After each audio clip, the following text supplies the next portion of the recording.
Hola personas, bienvenidos a esta nueva clase donde vamos a trabajar uno de los temas más importantes de la biología hoy en día. Vamos a trabajar sobre evolución. Digo que es uno de los temas más importantes ya que nosotros estamos viviendo un paradigma evolutivo de las ciencias biológicas. Por lo tanto, todo debería ser visto desde la perspectiva de la evolución.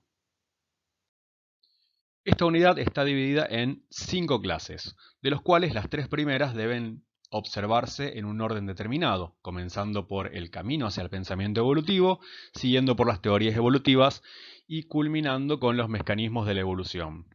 Las otras 2 clases que complementan la unidad incluyen las evidencias de la evolución y los caminos de la evolución. Estas últimas 2 clases pueden observarse en cualquier momento y no son correlativas con las otras 3. En esta primera parte vamos a hablar sobre el camino hacia el pensamiento evolutivo, es decir, iremos haciendo un recorrido por los primeros pensadores que desarrollaron ideas en cuanto al cambio sobre los seres vivos en el planeta Tierra y que fueron preparando el escenario para los grandes pensadores y las estrellas de esta unidad. Vamos a comenzar por la antigua Grecia, y no podíamos empezar por alguien que no sea Aristóteles. Este chabón estaba en todas, la verdad.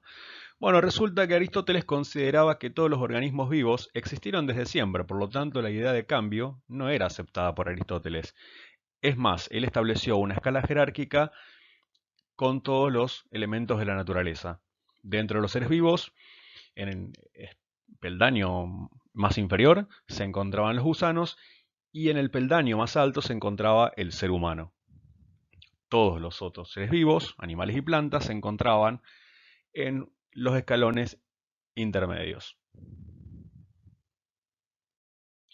Incluso siglos después de Aristóteles, muchos pensadores siguieron pensando en que los seres vivos no cambiaron, es decir, que fueron creados por un ser superior y se han mantenido tal cual como fueron creados.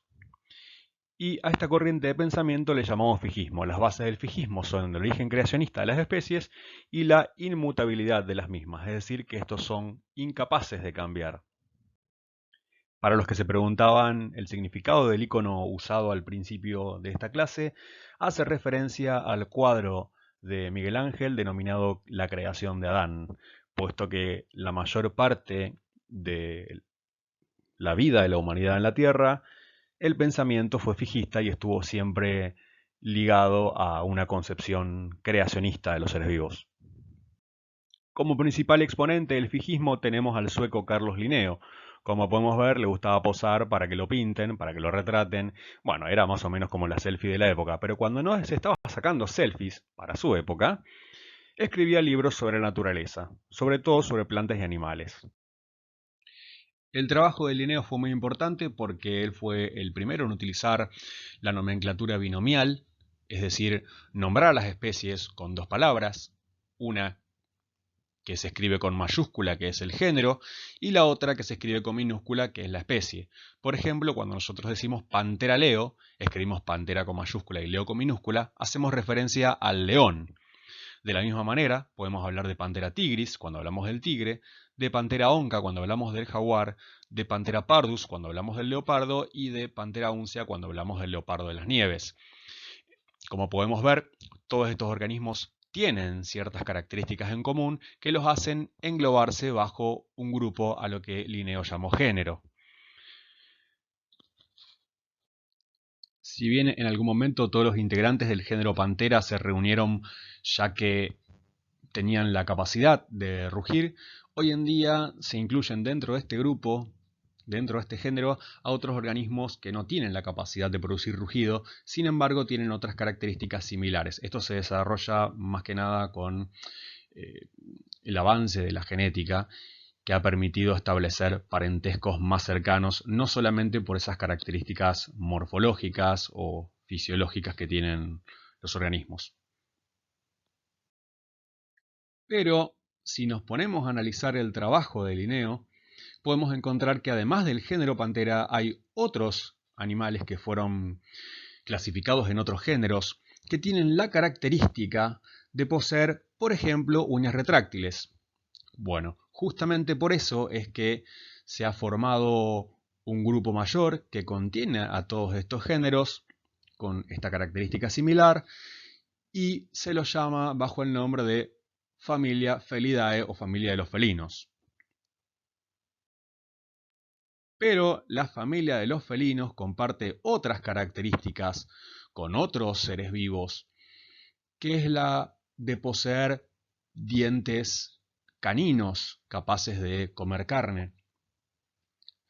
Por eso es que se ha considerado que todos estos organismos, que incluyen a la familia de los osos, a la familia de las focas, a la familia de los caninos, entre otros, se agruparían bajo un grupo mayor llamado orden carnívora. Pero el orden carnívora comparte otras características con otros seres vivos, que es la de poseer glándulas mamarias y labios para mamar, es decir, estos seres vivos poseen la capacidad de amamantar. Por lo tanto, a estos grupos, es decir, a este grupo formado por justamente una gran variedad de organismos que reúnen esta característica, se les llama clase mamíferos. Pero los mamíferos, junto con otros organismos, tienen una capacidad muy interesante, que es poseer, mientras son embriones, la notocorda, que es un tejido que puede solidificar y formar la columna vertebral en algunos animales que son llamados vertebrados. A todos estos organismos se les ha llamado cordados y se los ha agrupado en un filum que es una categoría superior a la clase. Si nosotros consideramos que además de los animales vertebrados o los cordados, tenemos muchos otros organismos que no poseen esta característica, pero que sin embargo tienen otras características en común, que es la de poseer células con una determinada conformación y además ser pluricelulares y ser heterótrofos, es decir, alimentarse de otros organismos, podemos considerar al grupo formado por todos estos seres vivos como un reino, el reino animal, que a diferencia del reino vegetal, no es capaz de realizar fotosíntesis. Entonces, como podemos ver, las especies se agrupan en géneros, los géneros se agrupan en familias, las familias en orden, los orden en clases, las clases en filos y los filos se agrupan en reinos. Retomando el trabajo de Linneo, podemos decir que él fue realizando diferentes categorías de organismos a medida que los iba agrupando. A esas categorías nosotros hoy en día le llamamos categoría taxonómica. Él trabajó especialmente sobre las categorías taxonómicas de especie, género, familia, clase y reino, y solamente estudió los reinos animales y vegetales, puesto que en ese momento había muchas cosas que no se sabían con respecto a los hongos y a la existencia de los microorganismos. Sin embargo, a pesar de que Linneo era fijista, despertó en otros pensadores la idea de la evolución de la vida. ¿Esto por qué es? En la imagen podemos ver bandas musicales formadas por hermanos. Ahí está Michael Jackson. Podemos ver que entre ellos se parecen bastante, sin embargo no se parecen a los integrantes de las otras bandas. Y esto quiere decir que cuando hay un parecido o una similitud, podemos establecer un parentesco. Por lo tanto, decir que los organismos se parecen entre sí y que tienen similitudes con otros organismos a los cuales no se parecen tanto, implica la idea de que todos los seres vivos están emparentados. Pero tiempo después comenzaron a aparecer novedades en el mundo natural, como por ejemplo los fósiles de dinosaurios. Ante esto, Georges Leopold Cuvier, que era un naturalista francés, fijista también, es decir, no creía en el cambio, propone que los seres vivos fueron sometidos a algunos procesos de extinciones que se debieron a catástrofes, es decir, ocurrieron catástrofes que mataron a muchas especies, las extinguieron, y para compensar eso fueron creadas especies nuevas. Acá tenemos a Cuvier posando nuevamente, y a Cuvier posando nuevamente con cara de pensador. Oh, pobrecitos dinosaurios, qué pena. Y ya que estamos hablando de catástrofes y extinciones, podemos mencionar a la catástrofe que extinguió a los dinosaurios. Siempre se ha hablado de un meteorito que cayó y produjo su extinción. Esta es una de las posturas que tiene la ciencia al respecto. Hay muchas más opiniones que relacionan la extinción de los dinosaurios con fenómenos que sucedieron en ese momento en nuestro planeta. De todos modos, el impacto del meteorito se ha encontrado en un cráter en la península de Yucatán y las fechas son bastante aproximadas, no son exactas, es decir, hay una diferencia entre la caída del meteorito y la extinción de los dinosaurios de 300.000 años, que no es nada para la escala geológica. Acá podemos ver la ubicación del cráter de Chicxulub en la península de Yucatán. Podemos ver cómo se ha formado este cráter por el impacto del meteorito. Y además tenemos que pensar que es imposible que un meteorito haya matado a todos los dinosaurios a la vez, sino que lo que sostienen los científicos es que la caída de este meteorito había producido una suba en una gran nube de polvo que ha traído como consecuencia el oscurecimiento del planeta, y con eso las plantas no podían hacer fotosíntesis, y con eso los animales herbívoros, los grandes dinosaurios herbívoros, no podían alimentarse porque no tenían con qué. Si mueren los dinosaurios herbívoros, aquellos que se alimentaban de esos grandes titanes también deberían haber muerto porque se cortó la cadena alimenticia. La pregunta es, ¿cómo puede ser que se haya oscurecido todo el planeta?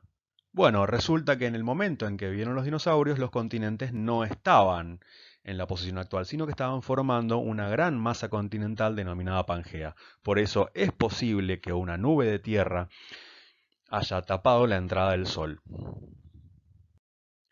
Y luego aparece la idea de cambio de la mano de Georges-Louis Leclerc, también conocido como Buffon, ya que conde de Buffon era su título de nobleza.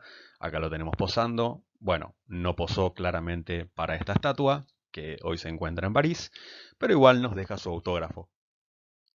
Si bien Leclerc no era fijista, tampoco era evolucionista, más bien era degeneracionista.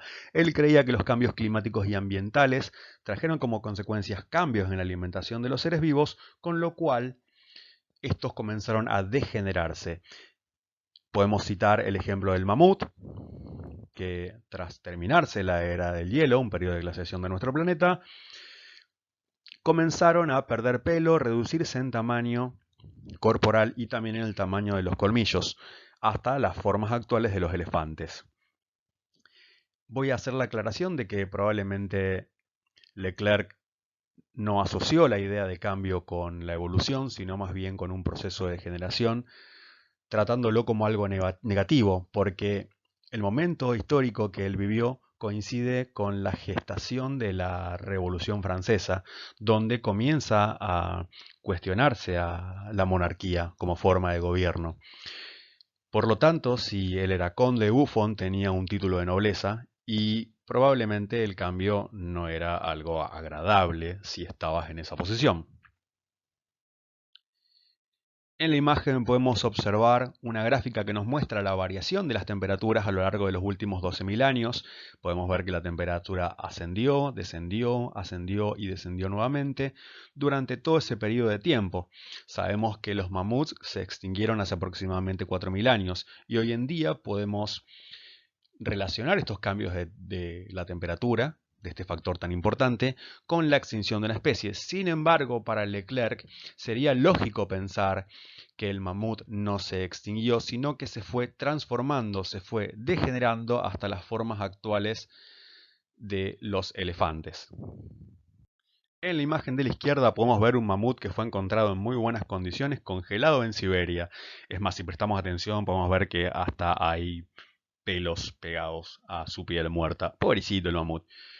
El punto es que esto abre el debate a la posibilidad de poder clonar en algún momento a los mamuts, pero falta mucho para eso y de hecho no sé si va a ocurrir en algún momento por muchas cuestiones de ética.